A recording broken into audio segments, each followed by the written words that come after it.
Hey guys, Insomnia here with some more AFK Arena. Today we are back with the Mauler team. We have 13,000 gems already. So we're going to go ahead and we're going to do all of our summons. We're going to go ahead and use our soul stones. Hopefully we can pull some Maulers here. First one off the bat is Savius. Very, very nice. Definitely the fodder that we need for this team. Looks like only one more Mauler with the rare card, so we might fall a little bit short. But as you know, we can buy copies of Warek from the shop now, so that is exactly what we're going to do. Pick up a copy of him from the shop after we do our summons, because I want to see maybe I can pull a copy of him, which would be very, very nice. Staying with the Mauler list here, we have Sophia, we have K-Sauce, which we want to build. He is going to be the next in line to build. We have Warek, we have Brutus, and we have Skarath. Skarath I still want to see. I know there's a couple people that are building him. We're going to drop Warek out to put Verk in there, because Warek, we know buying him, we are going to have enough copies to get him to Ascended. So I know you guys have been waiting, and look at that, an elite right off the bat. A copy of Brutus, very, very nice. Like I was saying, we can build Warek. We do have the copies of him, so it'll be the first time in my AFK career that I have ever seen him to Ascended. I know there's a lot of other players that have him that high, but it's the first time that I've ever gotten him that high. There we go. We got a copy of Kaz. Okay. Wilder team loves it. I've been pushing the faction towers a ton lately, swapping out gear, making a few changes, and that's one thing I wanted to cover in the faction videos. One of the changes, as you've seen right there, I got a lot of primordial emblems, which are the purple emblems. Most of the heroes that I have more than enough purple emblems to take their signature item to plus 10. So what I've actually been doing with the signature items is unlocking the signature items on the off factions to push the towers. So essentially, I used a lot of the purple factions. I think on this account, I had about 400 of the purple faction emblems to go ahead and get up some signature items. So here we got an Elite Plus Spider Queen. So let's look at who we do have here to go ahead and ascend. We have Verk. No, we don't have any more copies of Verk. We got Scrag, we got Nemisu. Nemisu I am holding off on right now because I want to get K-Sauce up. I want to get K-Sauce up a little, and I want to get them to the exactly the same level. But there he is, Ascended Warek. Heard nothing but phenomenal things about getting him to Ascended. Getting him to 240 makes a huge difference, which I don't think at this point I have enough hero essence to get him to 240. But we do have him to Ascended. So a 20% boost to his stats, which is awesome. Scrag, we're going to go ahead and add more stars to, so that puts him at 2 stars. Adding the stars only adds 2.5% on stats. That's why getting heroes to Ascended is the priority.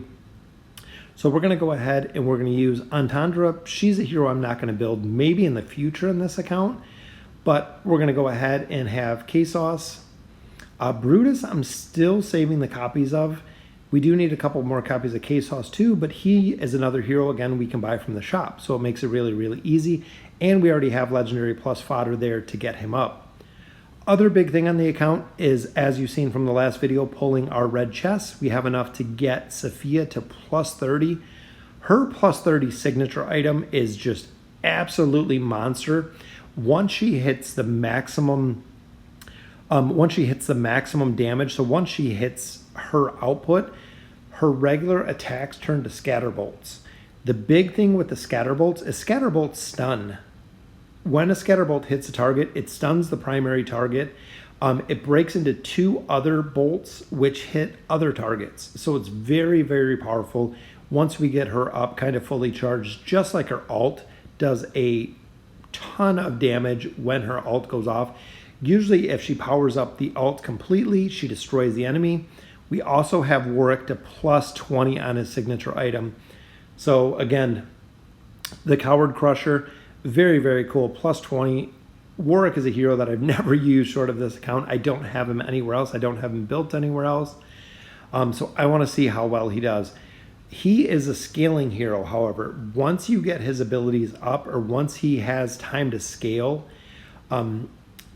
he's very, very hard to kill. Once he shields, once he gets the scaling up, super tough to kill is what I want to see. When you fight him in the campaign, he is very, very hard to kill. Usually the very last hero standing.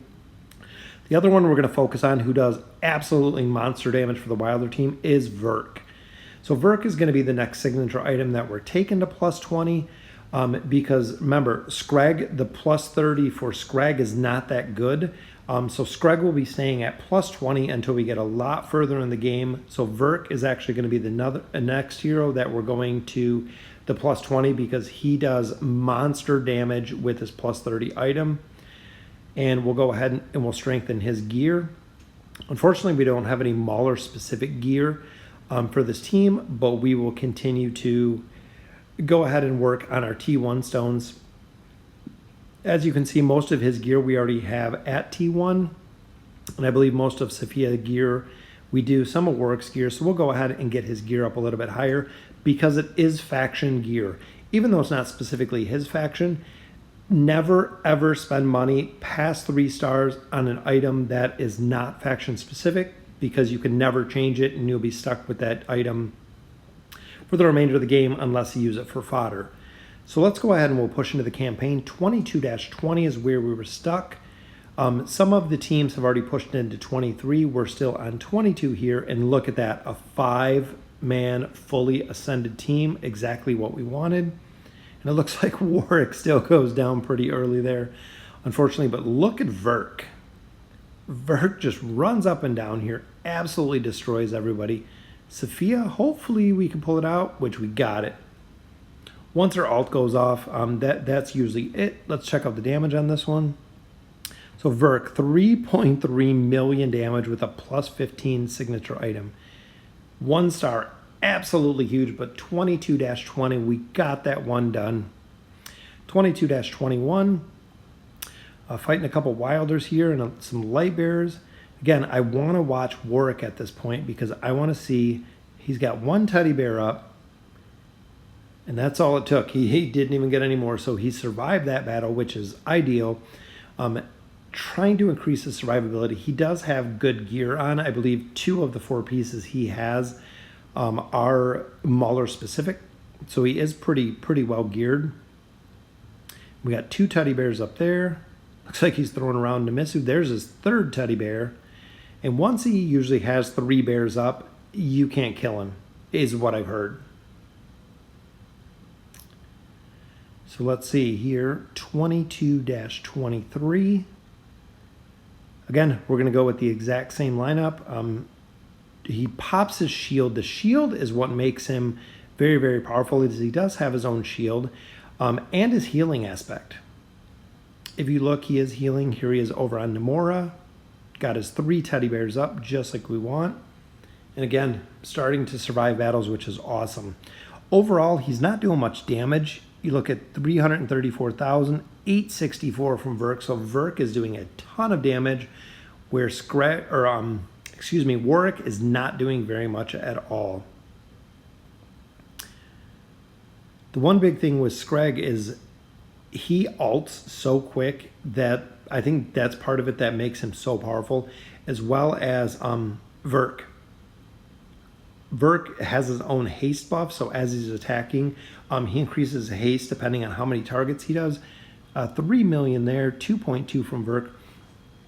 So as he attacks faster, he has a faster energy regen just because of his abilities. Similar to the level 30 Belinda item where she has her own energy regen off of her signature item.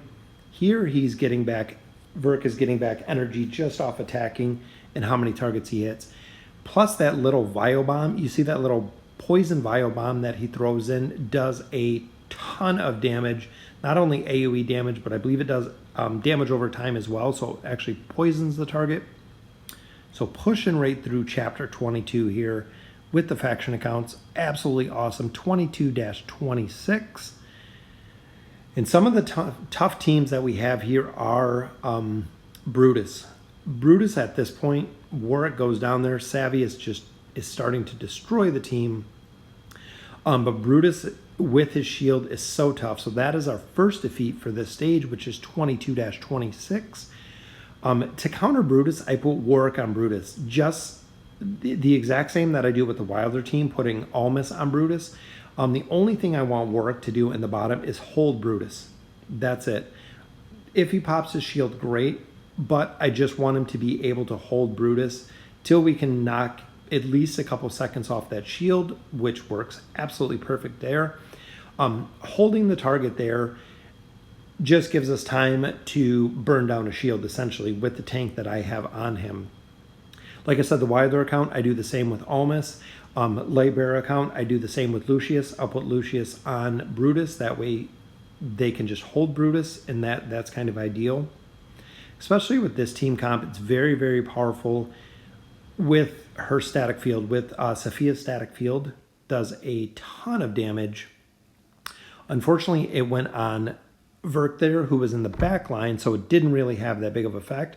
But when she drops it on Screg pushing to the front line, he literally just trains over everybody.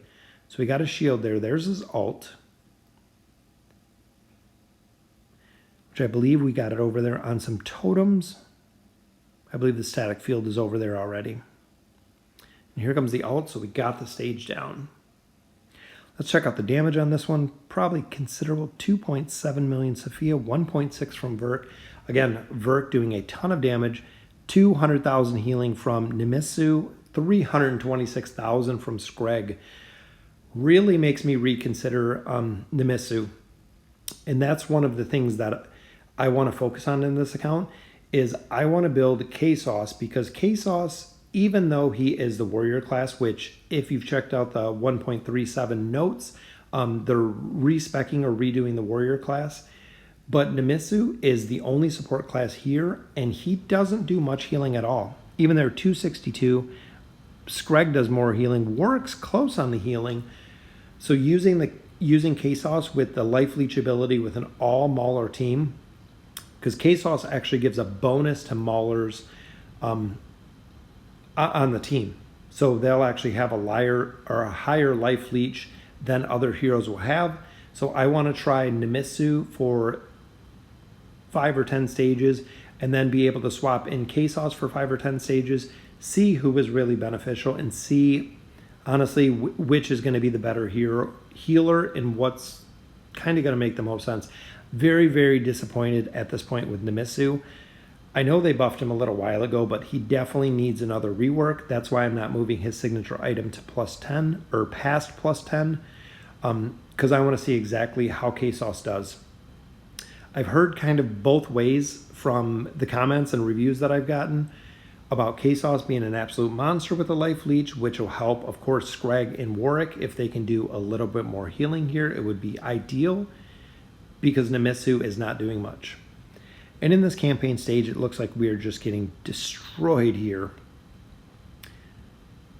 With Sylvana again coming right over and just killing Nimisu. That is our second defeat on 22-30. So halfway through 22. I'm going to swap it up a little bit because I want Sylvana to go in the front, which she does. Warek grabs Sylvana, but died way too quick. So this will be our final defeat, and this will conclude a short video for the Mauler team tonight. But super excited, got a +30 signature item, got Warek to Ascended, which we've always been looking to do on this account. So let me know in the comments what you guys think. Super excited. We'll go ahead and collect up our loot, but that will conclude it for the Mauler account for tonight. And as always, thank you guys for watching.